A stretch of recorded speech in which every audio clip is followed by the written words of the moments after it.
I was reviewing a merger contract at my desk in Chicago when my phone lit up with a number I didn't recognize. I almost let it go to voicemail. I'm glad I didn't. The man on the other end introduced himself as Robert Callahan, an estate attorney based in Nashville. He spoke carefully, the way attorneys do when they're delivering news that will change someone's life and they know it. He told me that my godmother, Patricia Weston, had passed away 11 days earlier, quietly, in her sleep, the way she'd always said she wanted to go.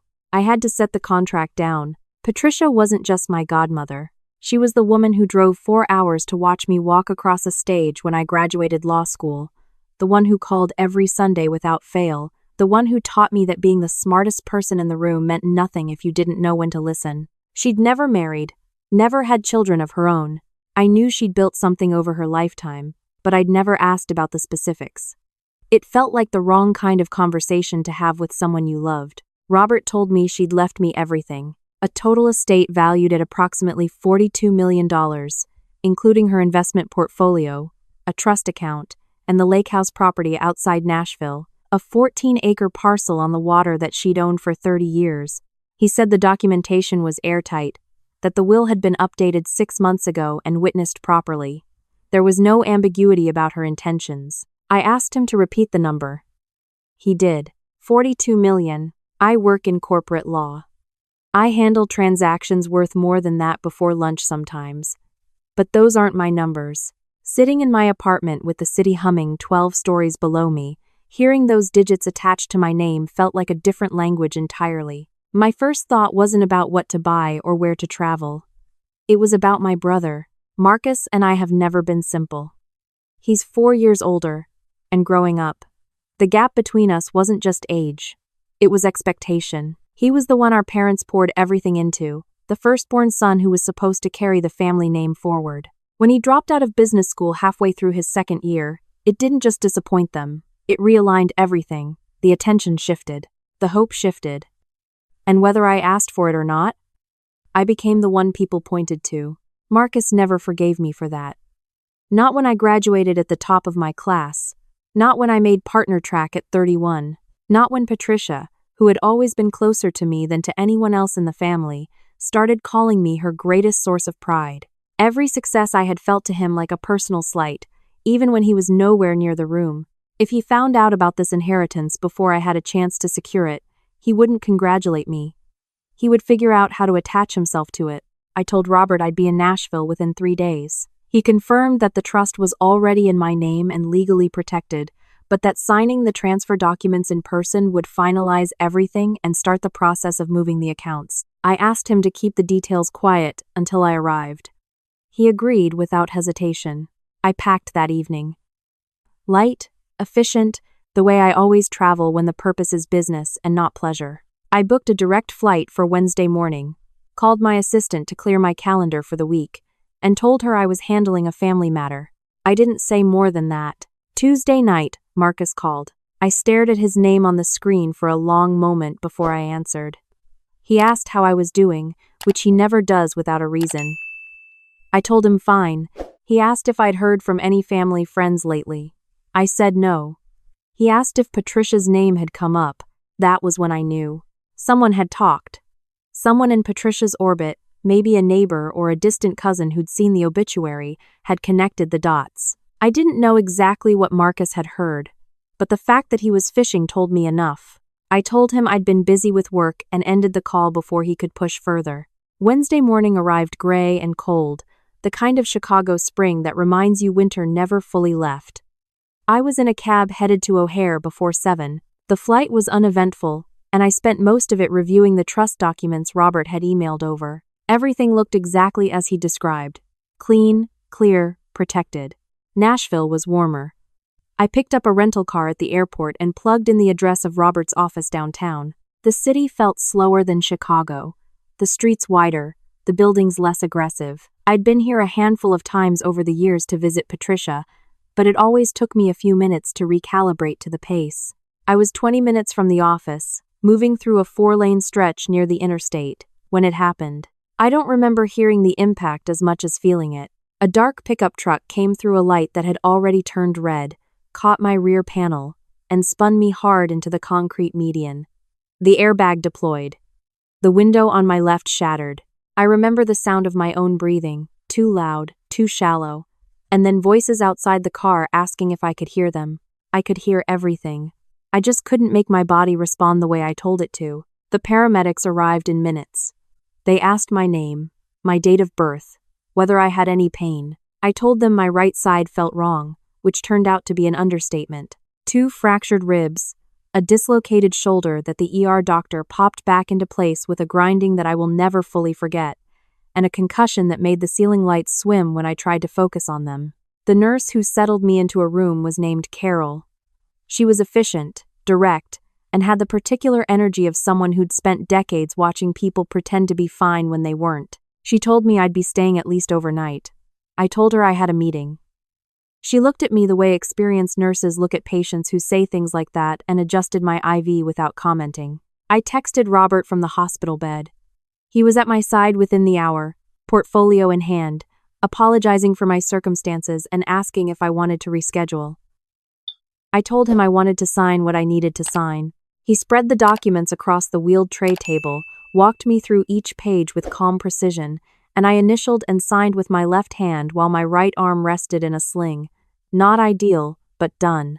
Robert told me he'd file everything with the county clerk before the end of the day and that the financial transfers would begin processing within 48 hours. He also gave me the key to the lakehouse property on a small metal ring with a green tag. Patricia's handwriting on the tag.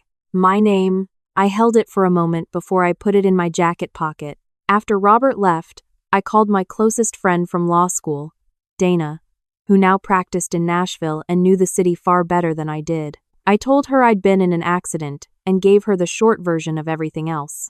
She arrived at the hospital 45 minutes later, carrying 2 bottles of water and an expression that said she had already started mentally preparing for battle. She sat in the chair by the window and listened while I filled in the rest of the details. When I finished, she leaned back and said, "Does Marcus know you're here?" "Not yet," I said. That answer lasted about 4 hours. He walked in that evening, looking relaxed in a way that only people who are performing relaxed actually look. A jacket I didn't recognize, hair slightly different. He pulled up a chair without being invited, set his phone face down on the tray table beside mine, and smiled at me with genuine warmth. "I heard about the accident," he said. "I caught the first flight I could." I looked at him. "How did you know I was in Nashville?" He waved his hand. "Mom mentioned you were coming down. I figured I'd check in." I hadn't told my mother anything specific, which meant he'd been tracking this longer than the last 24 hours. "I'm fine," I said. "You didn't need to come." He settled back in his chair like a man who had no intention of leaving. He talked about the city, about a restaurant he'd been to near the waterfront, about some business connection he had who was working in real estate development nearby. He mentioned, casually, the way you mentioned something you've been rehearsing, that Patricia's lakehouse property was in a prime location and that he knew someone who would love to take a look at it if I was open to exploring options. I kept my face still. "I'm not looking to sell." "Of course not," he said immediately. Just thinking out loud. Carol came in to check my vitals before he could say more.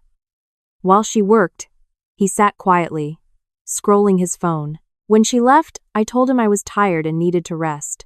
He said he'd check in tomorrow, clapped my good shoulder lightly, and left. Dana reappeared from the hallway where she'd been waiting. She'd heard enough through the partially open door. "He found out," she said. "He found out," I agreed. I spent that night running through what I knew and what I suspected. Patricia had passed 11 days before Robert called me.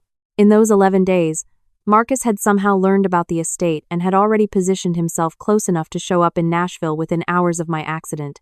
That level of preparation wasn't grief. That was strategy. The next morning, Carol told me my concussion was stabilizing and that I could likely be discharged the following day if I didn't overdo it.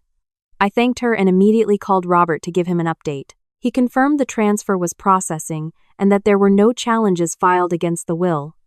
Everything was moving as expected. Then he paused. He mentioned that someone had called his office the previous afternoon asking about the estate timeline. The caller had identified themselves as my representative. The name they gave wasn't Dana's. It was a name I didn't recognize. I asked Robert if he had a number for the caller. He gave it to me. The area code was Marcus's city. Dana made some calls that afternoon. By evening, we had enough to understand what we were dealing with. Marcus had been making contact with people in Patricia's professional circle over the past week, introducing himself as someone handling my affairs while I recovered. He'd reached out to a property manager who oversaw several lakehouse rentals in the area, suggesting there might be opportunities coming up. He'd also, according to one source Dana reached through a mutual contact, told at least 2 people that I'd asked him to act on my behalf during my recovery. I hadn't asked him to do anything. Dana set her notes on the tray table and looked at me. We need to move. The day I was discharged, I signed 2 documents in Robert's office. The first was a formal letter of authorization stating that no one other than me or Robert was permitted to act on behalf of the estate. The second was a written notice to any third parties that Marcus did not have and had never held power of attorney or any other representative authority in connection with Patricia's estate or any of my personal affairs. Robert sent both by certified mail and filed copies with the relevant county offices. Marcus texted me while I was still in Robert's parking lot. Hope you're feeling better. Want to grab dinner tonight? I've got some ideas I'd love to share. I didn't answer. Dana drove me to the lakehouse that afternoon. I hadn't been there since Patricia's 70th birthday, 3 years before. The property looked exactly as I remembered, maybe more beautiful for the quiet that had settled over it. The grass ran down to the water in a long, gentle slope, and the dock sat at the end of it, old wood bleached silver by years of sun. We walked through the house room by room. Nothing disturbed, everything maintained. A property manager, one Patricia had trusted for over a decade, had been keeping it up. In the kitchen, a handwritten note on the counter in Patricia's script. Instructions for the thermostat. A reminder about the dock gate latch. I folded it and put it in my pocket with the key. I stood on the back porch for a few minutes just listening to the water. Then I changed the locks. The next morning, Marcus called instead of texting. His tone was different. Less casual, more pointed. He said he'd heard I'd filed some paperwork, and he wanted to understand what was going on. I told him there was nothing to understand. The estate was mine. The documentation was finalized, and there was no role for him to play in any of it. He let a silence sit between us before he said, "You always do this." Do what? Shut me out. Make it about control. His voice shifted into something that almost sounded wounded. Patricia loved this family. You think she'd want you to treat her estate like a fortress? I kept my voice even. I think she knew exactly what she was doing when she wrote the will. He hung up. Dana called me 2 hours later. She'd heard from a colleague in commercial real estate that someone had reached out about the lakehouse property, describing it as potentially available for a long-term event rental arrangement.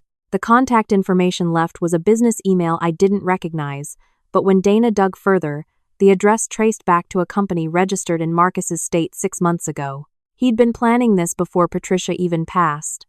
That landed differently than I expected. Not as shock, because somewhere in the back of my mind I think I'd already sensed it. It landed as a kind of clarity. The accident, the timing, the speed of his arrival in Nashville, the pre-registered company. This wasn't opportunism. This was preparation. I drove back to Robert's office and laid it out. He listened without interrupting. When I finished, he opened his laptop and started typing. Within the hour, he drafted a cease and desist letter, addressed to Marcus directly, citing fraudulent misrepresentation, unauthorized use of estate assets for solicitation, and interference with the administration of the trust. Robert was meticulous. The letter left no room for interpretation. Marcus would receive it by the next morning. That evening, Dana came to the house I'd rented for the week near downtown. We ate takeout at the kitchen table, and she told me what else she'd found. Marcus had been reaching out to a small group of real estate investors in the Nashville area, describing himself as having a stake in a waterfront property that would be coming onto the market soon. He'd used my name twice in those conversations. Not as a reference. As a partner? I asked her how far he'd gotten. Far enough that 2 of those investors had done preliminary research on the property. Not far enough that any agreements had been signed. We spent the rest of the evening drafting individual letters to each investor from Robert's office, clarifying the ownership of the property and the fact that no partnerships or agreements were authorized or under consideration. Professional, precise, no room for misunderstanding. By the time I went to bed, I'd locked 3 doors Marcus had been trying to walk through. He didn't call the next day. He didn't text. The silence felt calculated, not defeated. I used the time well. The financial transfer completed. Robert confirmed the accounts were fully in my name and secured. I had a new property manager, someone Dana had worked with before and trusted, out to the lakehouse to do a full inspection and install a security system. Cameras at the gate, at both doors, at the dock. Remote monitoring. If anyone set foot on that property without my knowledge, I'd know within 60 seconds. 2 days later, the other call came. It was my mother. Her voice was careful, the way it gets when she's delivering someone else's message and is hoping I won't notice. She said she'd heard I was keeping Marcus at a distance and that she was worried about the family. She said Patricia would have wanted us all to benefit from what she'd built. She said I was being cold. I told her calmly that Patricia had spent 30 years building that estate and had very deliberately chosen who to leave it to. I told her I respected that choice, even when it was uncomfortable. My mother said, "You've always been so private." She meant it as criticism. I heard it as a compliment. After we hung up, I sat quietly in the rental kitchen for a few minutes. This was the part that was harder than the legal filings or the cease and desist letters. The part where the people who were supposed to be unconditionally on your side revealed that they had conditions after all. Dana showed up with coffee and her laptop. She had more information. Marcus had not been quiet in the days since receiving the cease and desist. He'd sent a message to a group of extended family members painting a picture of me as someone who had cut him out of a shared inheritance and was acting out of spite. He described Patricia's relationship with me as manipulated and had suggested the will should be contested. He had forwarded these messages to 4 cousins, 2 of our parents' old friends, and 1 family attorney who had nothing to do with Patricia's estate but who Marcus had apparently been consulting. It was theater. Carefully staged theater designed to make me look defensive and him look victimized. Robert had already been briefed. He told me the will was bulletproof, that any contest would fail, but that Marcus filing one could delay certain asset transfers by months. He said I needed to decide whether to wait him out or escalate. I thought about Patricia. I thought about the note on the kitchen counter, her handwriting, her specificity. She hadn't been careless about anything in her life. She had been deliberate and precise and clear-eyed about people. She had known exactly who Marcus was. She had chosen me anyway. I told Robert to prepare a motion to dismiss any contest before it could be filed, preemptive, on the grounds of documented bad faith. Robert said he could have it ready in 48 hours. I told him to move. That same afternoon, I drove back to the lakehouse alone. I let myself in through the back and walked through each room again, slower this time. The afternoon light came through the windows at the angle that must have been Patricia's favorite, the way it hit the wood floors and turned them warm. I found her reading chair still by the window in the sitting room, a book on the side table with a bookmark 3/4 of the way through. I didn't move it. In the study, there was a framed photo I hadn't noticed on my first visit. The 2 of us, maybe 12 years ago, standing on the dock. She had her arm around my shoulder and was laughing at something I'd apparently said. I looked younger than I remembered being. I took the photo off the wall and brought it to the kitchen and stood it up on the counter.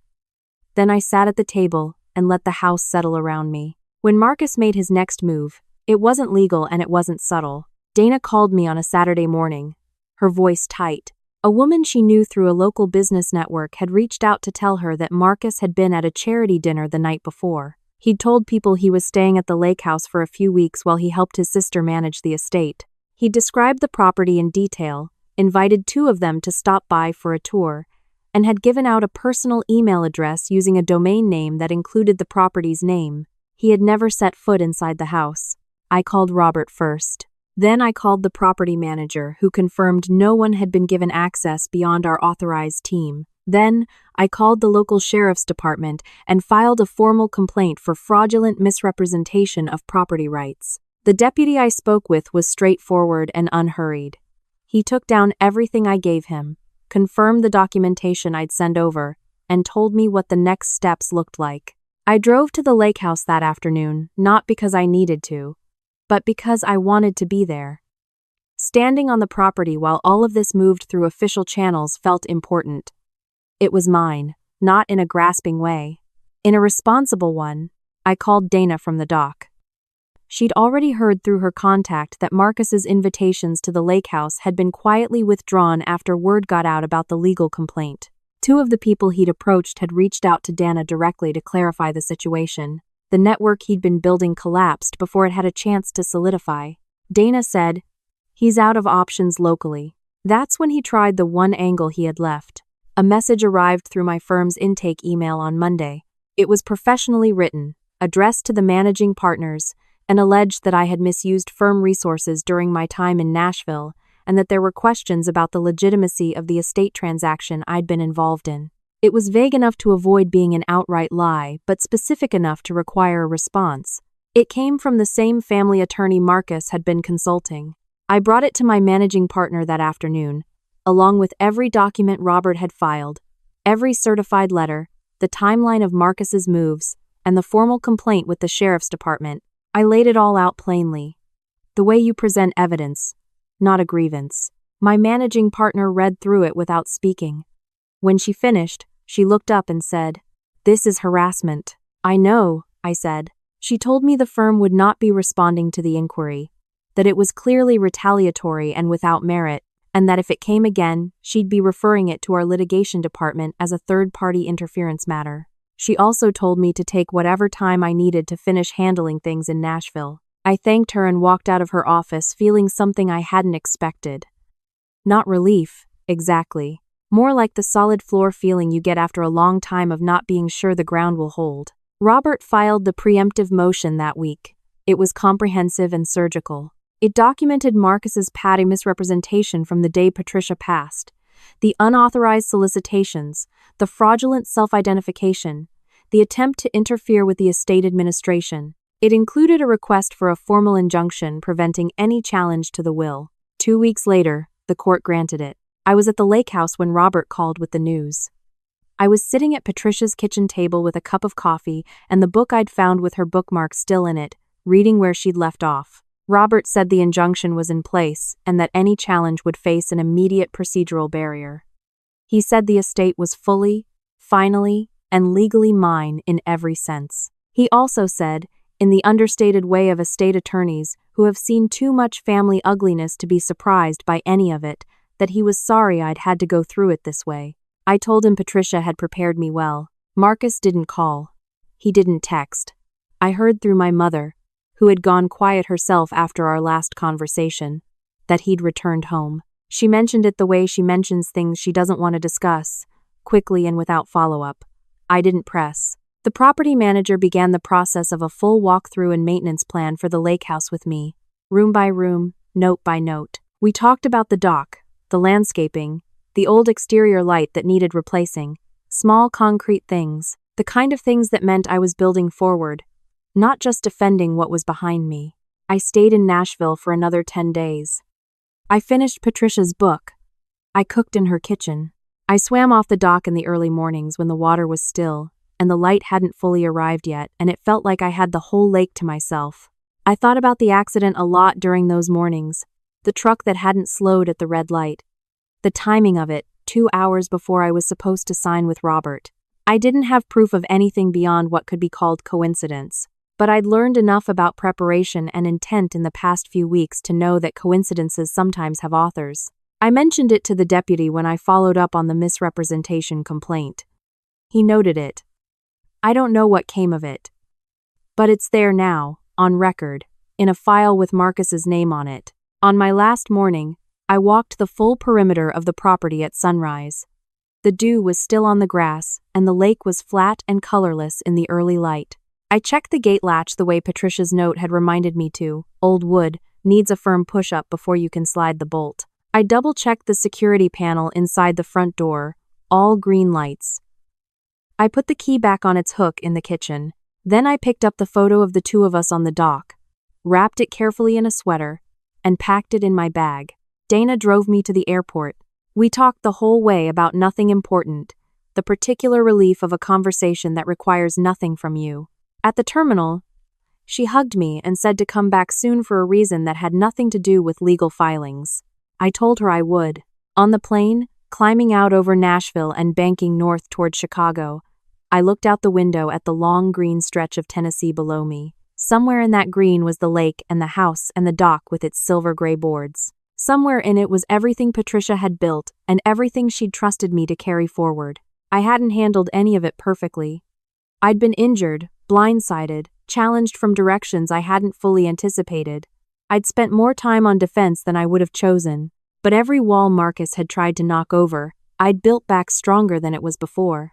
And in the process, I'd learned something about what it means to protect something that matters, not just as a legal matter, but as a commitment to someone who is no longer there to speak for themselves. The flight leveled out and the city disappeared beneath the clouds. I opened my laptop, pulled up the merger contract I'd abandoned the morning this all started, and got back to work.